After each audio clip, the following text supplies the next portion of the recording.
It's so stupid, it's positively brilliant. The Brilliant Idiots Podcast.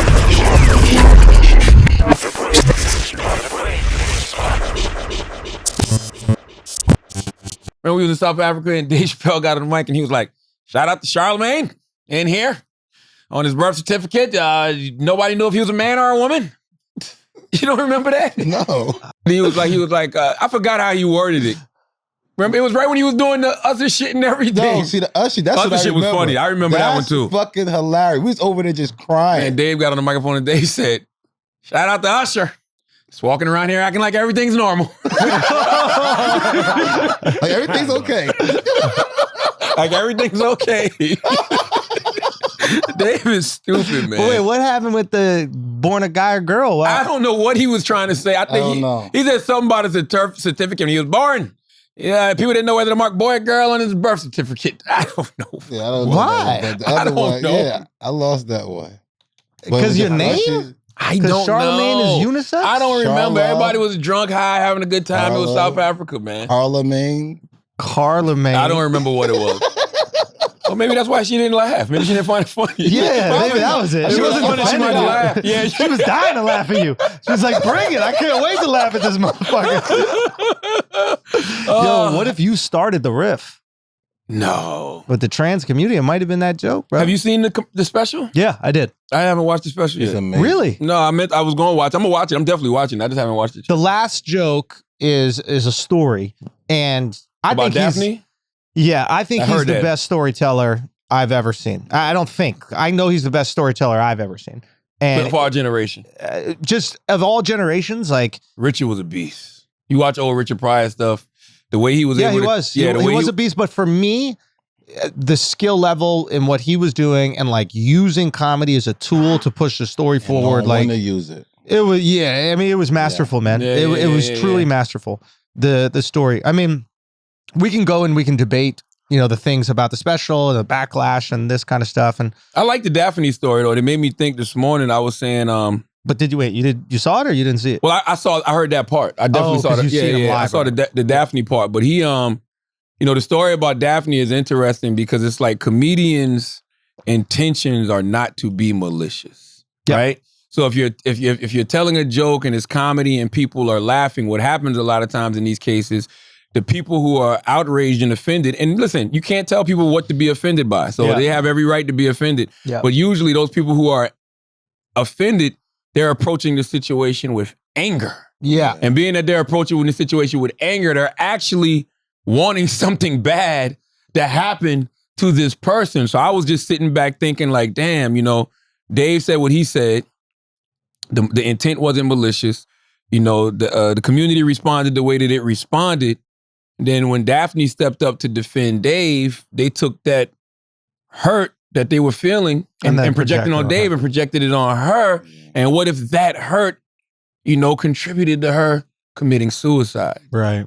So I haven't heard that conversation happen yet. I wonder how people who may have contributed, to her being pushed over the ledge. Yeah. The cyberbullying. What do they say? Yeah. What do they say about the cyberbullying? Because Dave's intention, even if it did offend, even if it did hurt you, that wasn't his intention. Yeah. No, you know what I mean? interesting. Like, That's you're like interesting. if your intention is that of anger and hurt, man, I think that's it's kind of like, yo, that's not productive. Like, how do we get to a better place of understanding with each other? Like, if you're upset about what Dave said, and by the way, you got every right to be. I can never tell somebody how to be offended. How do we get to a better place of understanding when we're actually having conversation instead of things turning into, what can be considered bullying? I'm with you 100%, and I'm all for like comedians doing whatever joke. I think the biggest fundamental difference here is that neither side understands what the other side is doing. Ooh. So like, break it down. And I've told trans jokes before. I think you should be able to tell whatever fucking jokes you want. Dave, at least from the special, doesn't seem to understand what trans people define transphobia as. Trans people define transphobia as not believing that they're real or telling the truth. Yeah. Gotcha, They gotcha, think gotcha. that if you say that there are only two genders, they go, well, that's transphobic. You must hate me because you're saying I don't exist. that's a bit much though. Now That's here's just a lack of understanding. exactly. So I'm not like, transphobic, it's a lack of understanding. well, that's the thing. not So knowing. and I think a lot of people feel like Dave, right? The average person goes, yo, I don't hate you. I don't want to kill you. I want you to have, equal rights. I want you to do whatever, Peace. right? Just have a great life and like be able to exist in the world. But I don't exactly believe that there's more than two genders. And they think that that's not being racist, right? Or that's not being transphobic, Yeah, right? yeah. And then the trans No, community you is think like, that they think that is being transphobic. Yeah, you so said they big- just disagree on the definition of transphobia, right? So here Dave is going, how can I be transphobic? Also, that was mad. The I got a trans friend. Like, as a black dude, I'm surprised he went with that excuse. Yeah, because that's the I got a white friend. Oh, Yeah, I got yeah, a friend yeah. that's black. I got a black I guy. can't be racist. I got a black friend. I know blacks. one black guy. Maybe that was the point. Maybe it was a joke. Maybe he was being Yeah, sarcastic. That'd be hilarious. Yeah. But so I think the trans people are out here like, listen, we define transphobia as your description. And Dave, which I think most of us agree with or feel the same way, Dave is going, I don't hate you. I want you to have a great life. I want you to live and I want you to feel all the freedoms of America. Mhm. I just disagree with you fundamentally on some trans things. Yeah. That's how they define transphobia. That's not how I guess everybody else would. So all these people watching are like, yeah, I agree with Dave. I think that sounds good. I think that these people should enjoy life and have their freedoms. Yeah. And the trans community is like, no, bro, that's the exact thing that we're fighting against. I wonder if Dave feels like, and I haven't spoke to Dave, so I don't know. I wonder if he feels like it's not that he's pushing back against what trans is or what trans is defined as. I wonder if he thinks he's pushing back against intellectual dishonesty. Ooh, talk to me. Like just the fact that, like you said, people say, oh, it's two genders, somebody who identifies as, whatever it is they identify as is saying, hey, no, I am this. You know what I mean? Yeah. And it's like, in his mind, he's like, you're not though. So I wonder if he's pushing back against what he considers intellectual dishonesty. I think that's what he believes probably. Yeah. But sometimes we create our beliefs off of our feelings. Like the feeling comes first and then we justify it, So think about how hard it is to get people to admit that they're anxious or depressed. Yes. Think about like how many years it took us to get to the point where we can even acknowledge we have feelings inside. Yeah, I just did I just had my mental health expo Sunday. That's why I said he needed to go. He should have been there on Sunday. I honestly should have. Yeah. You know what I mean? But imagine that. So it's like if it took us that long to get to a point where we could acknowledge we got some fucked up feelings, imagine how hard it is for us to acknowledge or admit that our friends might identify as something that we don't see them as. So maybe that's what the trans community is saying. The trans community is like, we're trying to eradicate the stigma of people thinking being trans is strange or, not normal. Like maybe that's what they're pushing back against. So when you thought that you was what you say you thought you was a werewolf back in the day? I was in third grade, Wax. So is it Yeah, an age dude. thing? Is it an You age thought thing? that you were a wolf. So I'm saying, is it an age thing that? No, it's because I was really heavily influenced by Teen Wolf. But male wolf or female wolf? I don't know. This You was might have Teen been Wolf. trans. Man, shut up. You might have been Trans trans wolf. wolf, dude. You were trans wolf. All right, listen. I was a kid influenced by a movie. But I just think it's you can't discredit. For 5 years, he's been telling this story like his ears actually started getting pointy. They and all did that. though. I mean, if you want me to be honest, if you want me to retell the story, y'all want a Brilliant Idiots classic from your Uncle Charlotte or not? Do you want a Brilliant Idiots classic? I can't go. I'm in third grade. I'm in third grade. And all week long, I was telling people I was going to change into a werewolf. I was telling them this. I said, on Thursday at such and such o'clock, lunchtime, I'm going to turn into a werewolf. I sat down at that lunch table. Anybody I'm in third grade now. So I saw hairs on my arm raise up and I felt a change happening. And all the kids jumped up like, oh shit, look at his ears. My ears were round like yours, Schultz. And then they just got they got pointy in that 1 second. And they scared me so bad that I got out of I probably would have transformed all the way. But when they jumped up from the table and screamed, it took me out of whatever space I was in. Nobody could tell you that you weren't a werewolf for that second right there, right? For that second, yes. For that second, right? Yes. And if someone did try to tell you weren't a werewolf, you'd be like, yo, you don't know my experience. You don't know what I felt. You don't know what sure the I kids went ain't through in believe that you in the second. beginning. That's That's how I feel right now. exactly. And Yes. you're looking at me like I'm werewolfish. right? I'm werewolf phobic, right? You wolf phobia. I'm wolf phobic. I see what you're saying. Right? Yes. And I'm looking at you like, listen, I want you to have all the rights of a regular human being, but I just don't think that you're a werewolf. We use our bathrooms. But think about it like this, right?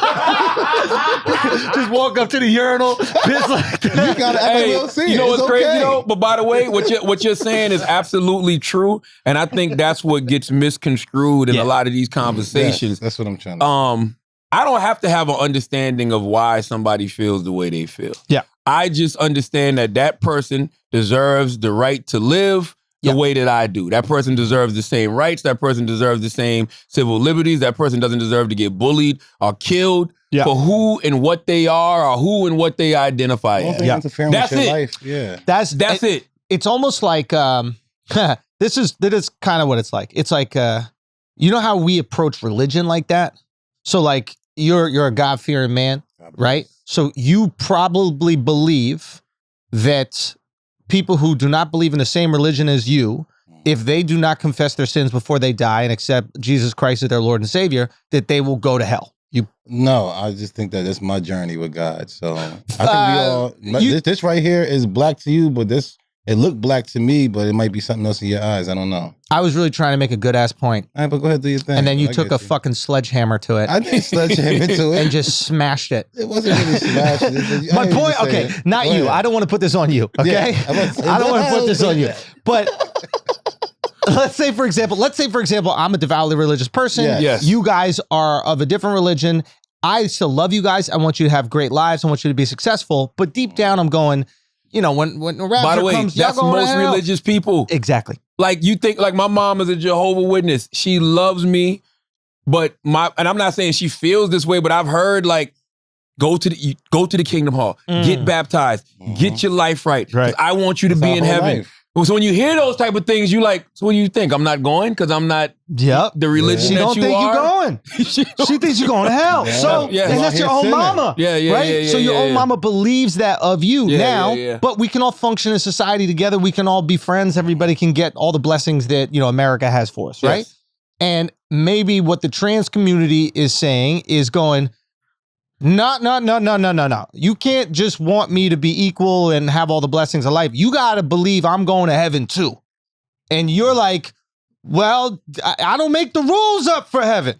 What if the trans? You know what I mean? What if the trans Santa community Claus. is just simply saying, You're not being good. Santa Claus ain't bringing you no present. Well, I'm not implying they're being bad. What I'm just saying, it seems like, not either. but you know what I'm saying? It seems like they're going, hey, I need you to believe that I am real. what if they're not saying that? What if they're saying, just don't knock what I believe? Well, I think that that's what Dave was. What if they're saying, just don't knock what I believe? What if they're saying, yo, just leave us the fuck alone? I think most people would agree with that. And I think when it's hard to leave alone, when you start going, I don't think you guys are real, right? And I think that's where their pushback comes, like when they're like, yo, you guys can't say we're not real. But if you ask a religious person if another religion is real, they will say, nah. Back to Chappelle. Okay. What did you think of his special? You think it's like... I thought it was masterful. The last story was masterful. I think, look, a lot of people are going to come out and be like, hey, I didn't really laugh that much. And I think what we're looking at right now with the special is like similar to what happened like with Carlin, where like, if you watch Dave for the last, 2 decades, you know how funny he is. So you're watching the special and you're going, oh my God, this is hilarious. And he can make me laugh whenever he wants. Yeah. Right? If you've never seen Dave before, really, or you just know of him, but you're not really familiar with his stand-up and you're watching it, you're like, okay, but I'm not really laughing a lot. He's a really smart guy and he's a great public speaker, but I'm not really laughing that much. And I think it's because they don't have baked in this idea of how great this guy is at stand-up. And I think that's what happened with like me watching Carlin.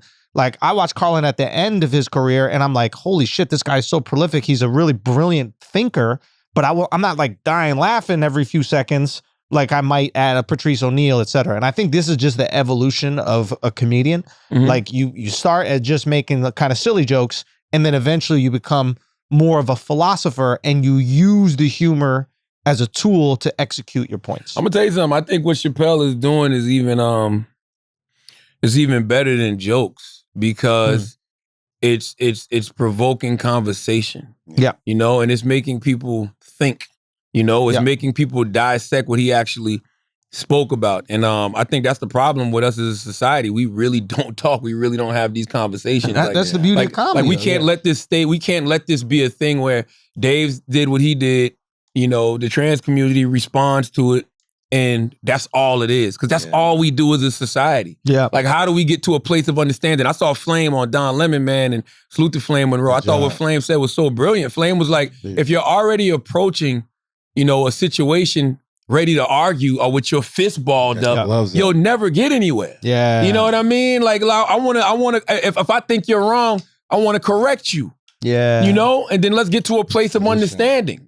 Yeah, that's what I think, you know. But I thought he gave the trans shout out. I thought the way he did it, I thought it was good. I don't think he was bashing them at all. Mm-hmm. So for them to even get upset, I was like, I can't tell him that though. That's the thing. It goes back to what we were saying earlier. It's like, in my opinion, each group defines but you're what's not transgender. bashing and what's like congratulating. So I'm sure he felt like he was supporting, and I'm sure the trans community probably felt like they were bashing. And they just got to come to the table and agree what the line is and what they disagree on and what they agree on. And if you're not talking to one another, if you come into the conversation with your fist balled, obviously you're not even going to know what the other side is upset about. not even listening. Yeah. And by the way, maybe what do you think of the rest of the piece? Like, the rest of this. Oh, you haven't seen it yet. I haven't seen it. Okay. I've seen bits and pieces. I haven't sat down and watched the whole thing yet. I plan to though. I love Chappelle. I think Chappelle is. It's hilarious. I think that he is.